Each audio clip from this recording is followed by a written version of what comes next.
بسم اللہ الرحمن الرحیم انشاء اللہ تبارک و تعالی ان قریب 1444 یعنی 1444 نیا اسلامی سال الحمدللہ شروع ہونے والا ہے، جس کی ابتدا ماہ محرم الحرام شریف سے ہوتی ہے۔ محرم الحرام شروع ہوتے ہی آپ جانتے ہیں کہ پوری دنیا کے اندر خصوصاً پاکستان میں مختلف مقامات پر مجالس، جلسے اور مذہبی پروگرام منعقد ہوتے ہیں۔ اس صورتحال میں جو ہے ایک گزارش ہم اعلیٰ حکام اور حکومت پاکستان اور ایجنسی کے لوگوں سے کریں گے کہ ماہ محرم الحرام شریف میں مجالس، جلسوں اور پروگرام میں مقدس ہستیوں کی شان میں گستاخی کی جاتی ہے، خصوصاً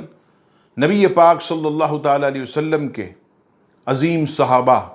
رضوان اللہ تعالیٰ علیہم اجمعین کی شان میں گستاخی کی جاتی ہے۔ بعض مقامات پر حسینیت پر یزیدیت کو فوقیت دی جاتی ہے۔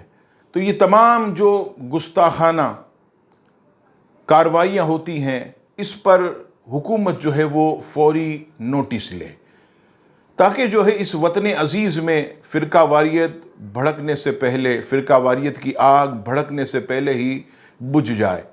اور اس کی ایک مثال میں آپ کی خدمت میں یہ بھی پیش کروں کہ گزشتہ ماہ شہر کراچی کی موبائل مارکیٹ جو کہ صدر میں واقع، وہاں پر کاتب وحی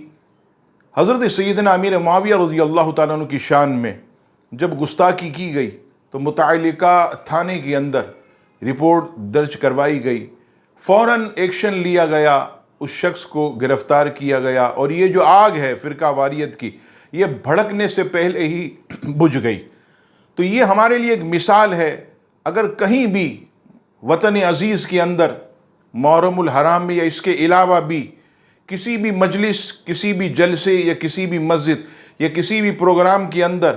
حضور علیہ الصلوۃ والسلام، آپ علیہ السلام کے صحابہ، اہل بیت اطہار رضوان اللہ تعالیٰ علیہ مجمعین کی شان میں اگر گستاخی ہو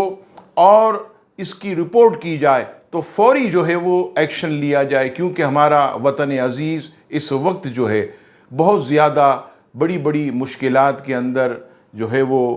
گھرا ہوا ہے، اور مزید جو ہے وہ مصیبتوں اور پریشانیوں کا جو ہے متحمل نہیں ہے۔ اگر حکومت جو ہے ہماری بات کو سیریس لے اور اس پر نوٹس لے تو انشاءاللہ تعالی اس وطن کے اندر جو ہے وہ امن و امان رہے گا۔ اللہ تبارک و تعالی ہم سب کو پاکستان کی جو ہے وہ سالمیت کی حفاظت کے لیے اپنا تن من دھن سب کچھ قربان کرنے کی توفیق عطا فرمائے۔ آمین ثم آمین۔